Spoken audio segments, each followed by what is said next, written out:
بسم الله الرحمن الرحيم. السلام عليكم ورحمة الله وبركاته.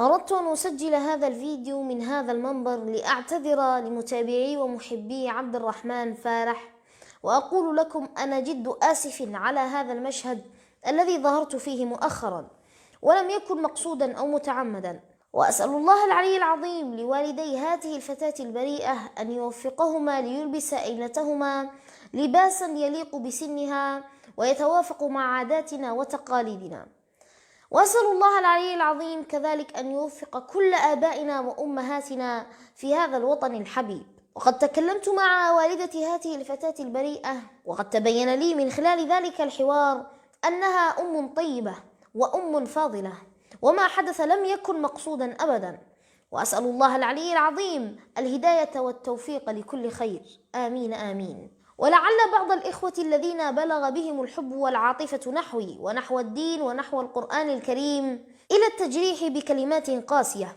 فهدانا الله وإياهم إلى الصراط المستقيم. ولا يخفى على شريف علمكم أننا جميعا نحتاج إلى الهداية بالتي هي أحسن. قال رسول الله صلى الله عليه وسلم: يسروا ولا تعسروا، وبشروا ولا تنفروا.